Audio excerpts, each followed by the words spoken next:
Assalamualaikum warahmatullahi wabarakatuh. Halo teman-teman, perkenalkan saya Kartika Dwi Biswabita dengan NIM 63020220147. Di sini saya akan menjelaskan tentang kebijakan klaster pariwisata halal guna memenuhi tugas UAS mata kuliah Kebijakan Industri Halal. Pariwisata halal telah menjadi salah satu sektor unggulan dalam pengembangan industri pariwisata global, didorong oleh pertumbuhan signifikan jumlah wisatawan muslim dan meningkatnya permintaan akan layanan serta produk yang sesuai dengan prinsip syariah. Menurut laporan Global Muslim Travel Index atau GMTI, pada tahun 2016 terdapat sekitar 121 juta wisatawan muslim dengan pengeluaran mencapai 156 miliar US dollar. Dan angka ini diproyeksikan akan terus meningkat hingga mencapai 230 juta wisatawan secara global pada tahun 2026 dengan perputaran ekonomi mencapai 274 miliar US dollar.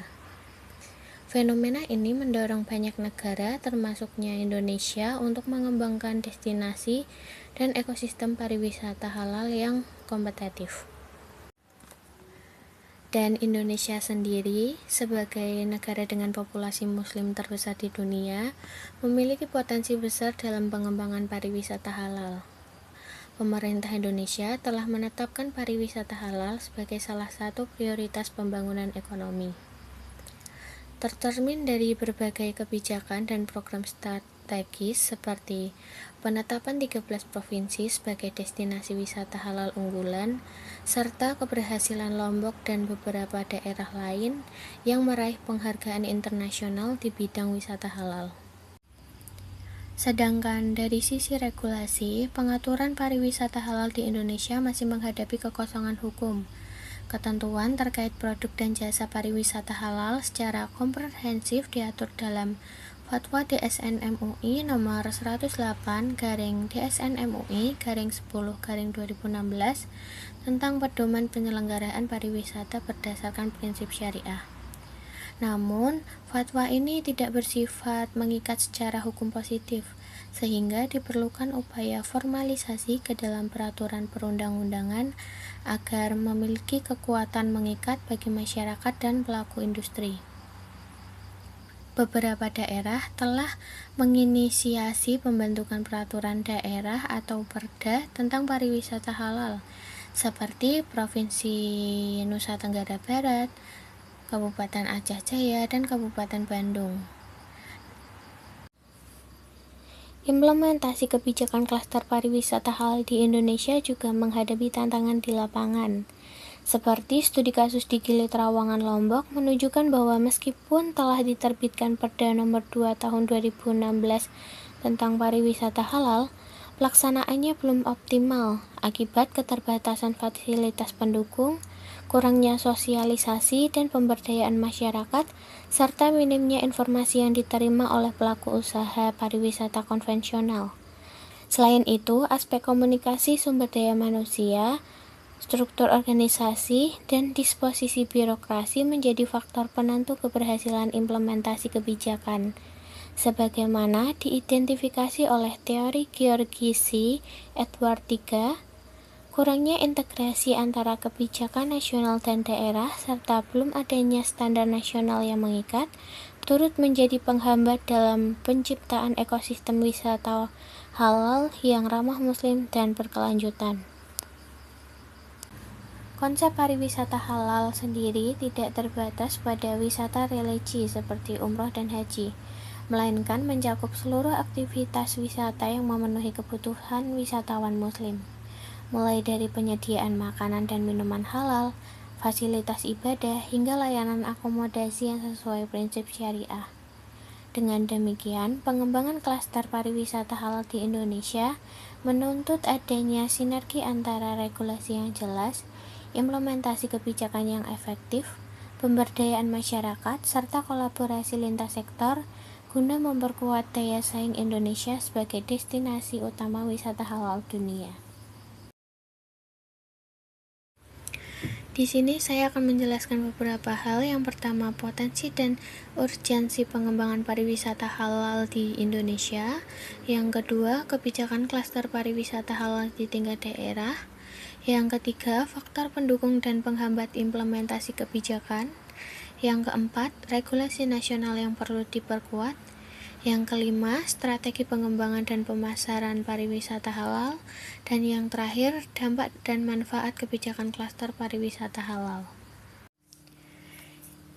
Yang pertama, potensi dan urgensi pengembangan pariwisata halal di Indonesia.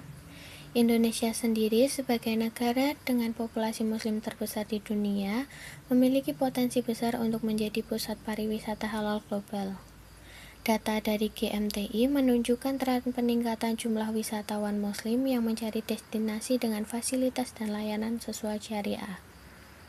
Pemerintah Indonesia sendiri menargetkan posisi teratas dunia dalam pariwisata halal, dengan target kunjungan wisatawan halal mencapai 5 juta pada tahun-tahun mendatang.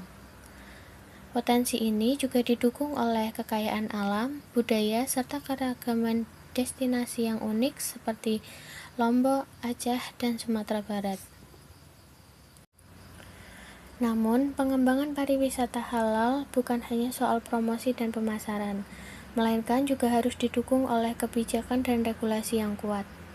Saat ini, regulasi nasional yang mengatur pariwisata halal masih lemah dan belum komprehensif.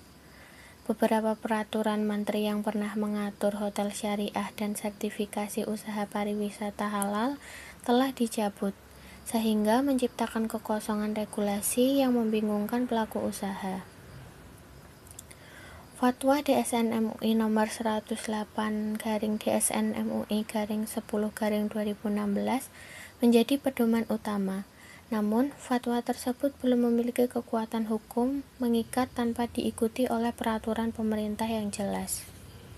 Yang kedua, ada kebijakan klaster pariwisata halal di tingkat daerah. Beberapa daerah telah mengambil inisiatif dengan menerbitkan peraturan daerah atau Perda terkait pariwisata halal, seperti Perda Provinsi Nusa Tenggara Barat Nomor 2 Tahun 2016 yang bertujuan menciptakan ekosistem wisata ramah Muslim. Perda ini tidak hanya mengatur pariwisata halal secara khusus, tetapi juga mengatur pariwisata konvensional agar memenuhi kriteria tertentu yang mendukung wisata halal, seperti penyediaan fasilitas ibadah, makanan halal bersertifikat, dan pemisahan fasilitas untuk pria dan wanita. Selanjutnya, yang ketiga, faktor pendukung dan penghambat implementasi kebijakan. Mengacu pada teori implementasi kebijakan George C. Edward III, keberhasilan pelaksanaan kebijakan dipengaruhi oleh 4 faktor utama. Yang pertama, komunikasi. Transmisi informasi kebijakan masih terbatas pada kalangan birokrat dan belum menyentuh pelaku usaha dan masyarakat luas. Sosialisasi yang minim tersebut menyebabkan rendahnya pemahaman dan kepatuhan terhadap regulasi pariwisata halal. Yang kedua, sumber daya.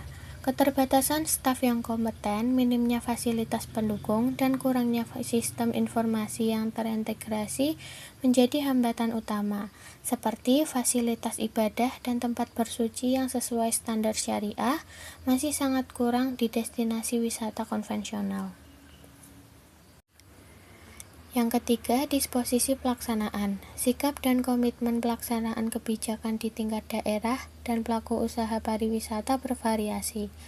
Sebagian masih kurang mendukung pengembangan pariwisata halal secara menyeluruh karena minimnya insentif dan pemahaman. Yang keempat, struktur organisasi. Fragmentasi birokrasi dan kurangnya koordinasi antar instansi terkait menyebabkan implementasi kebijakan tidak berjalan secara sinergis. Selain itu, aspek kepatuhan birokrasi dan efektivitas regulasi juga perlu diperhatikan, karena beberapa penelitian menunjukkan bahwa tingkat kepatuhan pelaku usaha terhadap perda masih rendah, dan rutinitas pelaksanaan kebijakan belum berjalan lancar karena kendala sumber daya dan komunikasi. Selanjutnya, yang keempat, regulasi nasional yang perlu diperkuat. Regulasi nasional terkait pariwisata halal masih belum memadai. Peraturan Menteri Pariwisata yang pernah mengatur hotel syariah dan sertifikasi usaha pariwisata halal telah dicabut, sehingga tidak ada pedoman yang jelas bagi pelaku usaha.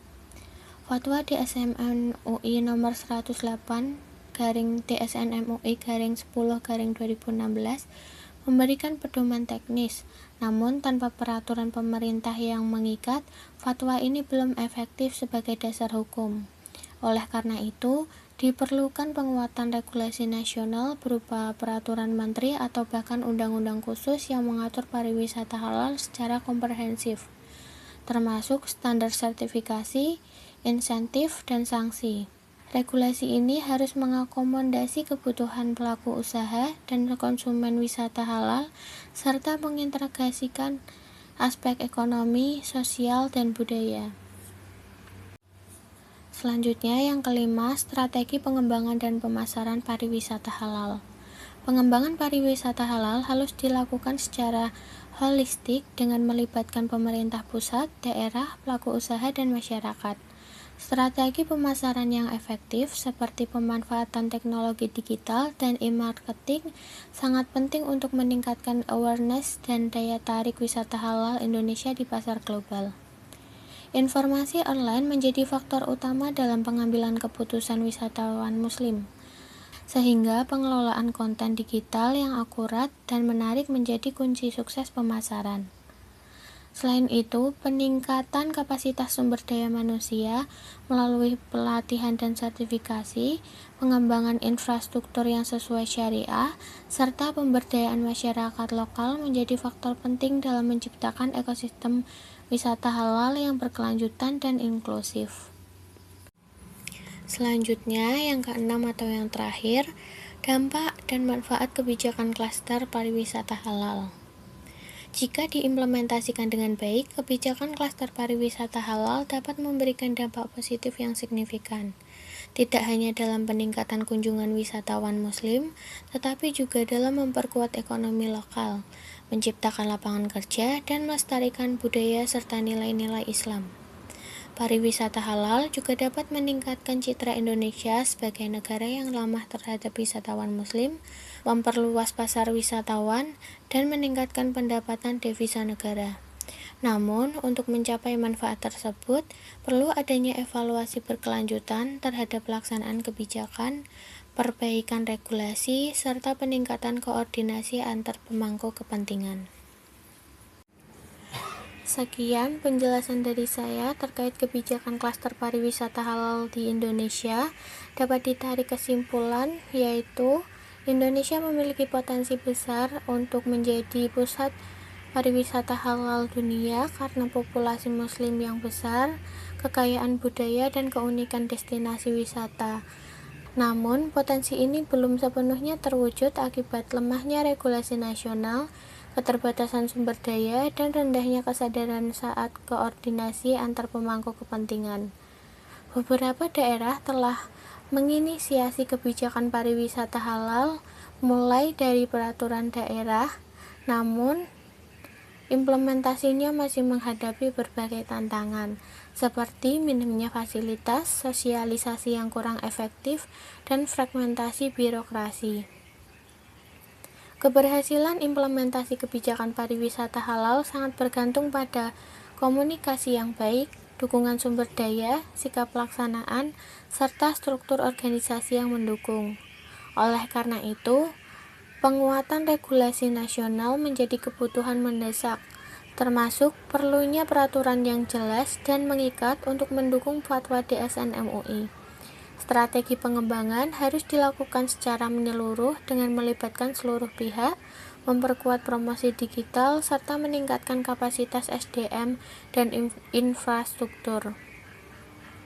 Jika dijalankan dengan baik, kebijakan klaster pariwisata halal dapat memberikan dampak besar dalam memperkuat ekonomi lokal, meningkatkan kesejahteraan masyarakat, memperluas pasar wisatawan Muslim, dan mengangkat citra Indonesia di tingkat global sebagai destinasi wisata halal terkemuka.